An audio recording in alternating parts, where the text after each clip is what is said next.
একটা world cup তখনই সফল হয় যখন তার কিছু ডার্ক হর্স স্টোরি বেরিয়ে আসে।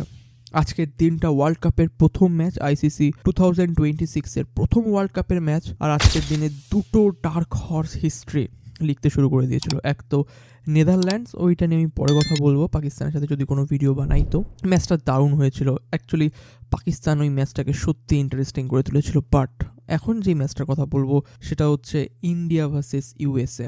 What a match, what a cracker. ফার্স্টে তো ভেবেছিলাম অস্ট্রেলিয়া ফার্স্টে তো ভেবেছিলাম আমরা ইউএসএকে সত্যি ইজিলি হারিয়ে দেবো।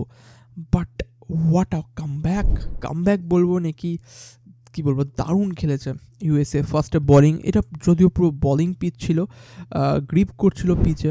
আজকে ডিউয়ের কোনো সম্ভাবনা ছিল না বিকজ অনেক স্প্রে করা হয়েছিল। But what a ball by Shedley van, okay, we can say van.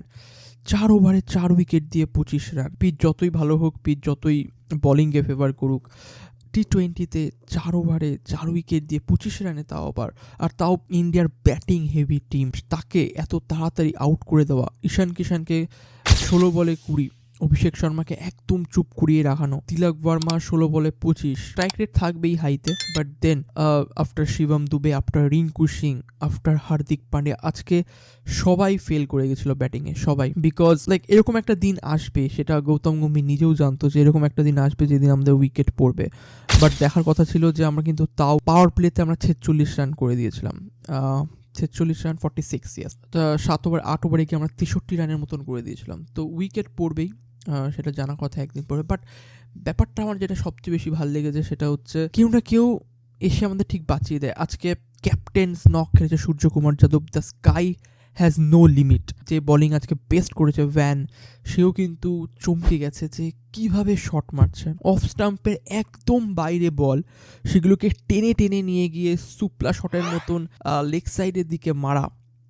It's something amazing. আর যেটা ফাইন লেগ, স্কোয়ার লেগ, যেই শটগুলো মেরেছে সূর্যকুমার যাদব, সেগুলো শুধুমাত্র সূর্যকুমার যাদবই মারতে পারে টি-20-তে। অনেকেই বলবে ইউএসএ স্লেয়ার, অনেকেই বলবে অন্য কিছু, বাট জিম্বাবার বলতে পারে, বাট অনেকে অনেক কিছু বলতে পারে। বাট আমরা দেখেছি আজকে কিভাবে একটা ক্যাপ্টেন্স নক খেলেছে সূর্যকুমার যাদব। ফার্স্টে সময় নিয়েছে, 7-8টা বল খেলেছে, 88-তে স্ট্রাইক রেট চলে গেছিলো 100-র নিচে, 70-তে স্ট্রাইক রেট চলে গেছিলো। অনেক প্লেয়ার কিন্তু এই সময় তাড়াতাড়ি মারতে গিয়ে আউট হয়ে যায়, আমরা দেখেছি আজকে কি হয়েছিল বাবার আজমের সাথে। But captain, what a captain knock, last পর্যন্ত টিকে ছিল। নট আউট গেছে 49 বলে 84, 4টে 6 আর 10টা 4। পিচটার মধ্যে কিন্তু অনেক কিছু ছিল, বোলারদের জন্য বোলারদের ফেভারে বল ছিল, বাট আর কেউই বাউন্ডারি ক্লিয়ার করতে পারছে না। যারাই বেশি বড় করে বাউন্ডারি ক্লিয়ার করতে গেছে, শুধুমাত্র তিলক বর্মার, ঈশান কিষান 3টে 6 মেরেছে দুজনে মিলিয়ে, তা বাদে কিন্তু আর কেউ বাউন্ডারি ক্লিয়ার করতে পারেনি, সবাই ক্যাচ আউট হয়েছে। স্পিনারদের বেশি হেল্প করছিল। ইন্ডিয়া আজকে যতটা রান করেছে তার অর্ধেকের বেশি রান কিন্তু করেছে সূর্যকুমার যাদব। তো এটা একটা আমাদের বেশ ভালো দিক বলতে হবে, যে কেউ না কেউ এসে আমাদের, কেউ না কেউ একজন রান করে দিচ্ছে, একজন দাঁড়িয়ে বলছে যে আমি আছি বস, আর এখনও আমি আছি। What a match. তারপরে তো বোলিংয়ের কথা কি বলবো, দারুণ বোলিং হয়েছে। ফার্স্টে আমাদের মিয়া ভাই এসেই ম্যাজিক করা স্টার্ট করে দিয়েছে। জাসপ্রীত বুমরার অনুপস্থিতিতে ওই অনলি বিলিভ ইন জাসি ভাই থেকে শুরু করে ওই only believe you to Siraj Miyan ভাই দারুণ বোলিং করেছে আজকে। সারা স্টেডিয়াম মোহাম্মদ সিরাজ করে একদম যখন চিল্লাচ্ছিল তখন একটা গুজ বাম্পস চলেছিল, হোয়াট এভার। দারুণ লাগছিল আজকে ম্যাচটা দেখে আনন্দ আসছিল, ফাইট দেখা যাচ্ছিল। চাপে পড়লে ইন্ডিয়া কীরকমভাবে কাম ব্যাক করবে সেটা দেখতে পাচ্ছিলাম আমরা। বেশ বেশ বেশ একটা ইন্টারেস্টিং লড়াই চলেছিল। হ্যাঁ, লাস্টের দিকে গিয়ে একঘেয়ে হয়ে গেছে, বাট ইন্ডিয়ার ব্যাটিং পর্যন্ত অ্যাটলিস্ট ভালো লাগছিল।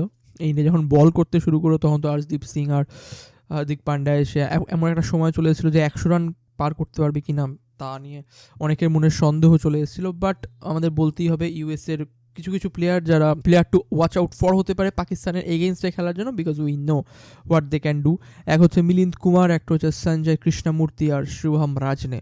এরা কিন্তু ভালো খেলতেই পারে, ভালো করতেই পারে পাকিস্তানের বিরুদ্ধে। আজকে নেদারল্যান্ড যা করেছে তা আমার দেখে মনে হয় যে পাকিস্তানকে হারানো খুব একটা চাপের হবে না, তারা যদি একটু ভালো করে খেলে। কারণ বোলিং সাইড ভালো আছে, আর স্পেশালি স্পিনিং সাইডটা আমি বলবো ঠিকঠাকই আছে।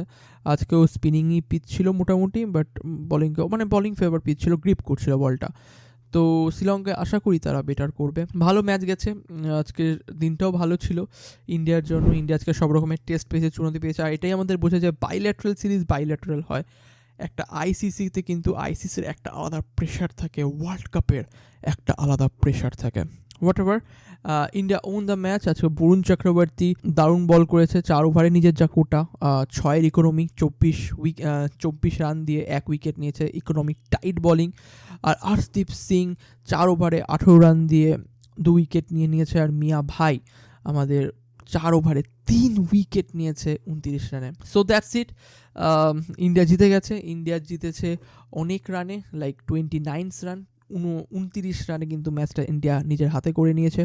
কালকের ম্যাচের 3টে ম্যাচ আছে কালকে। ফার্স্টে New Zealand versus Afghanistan group of death যেটা, তারপরে নেদারল্যান্ড ভার্সেস ইংল্যান্ড, আর তারপরে শ্রীলঙ্কা ভার্সেস আয়ারল্যান্ড। আমার কিন্তু চোখ থাকবে এই নিউজিল্যান্ড ভার্সেস আফগানিস্তান আর ইংল্যান্ড ভার্সেস নেপাল।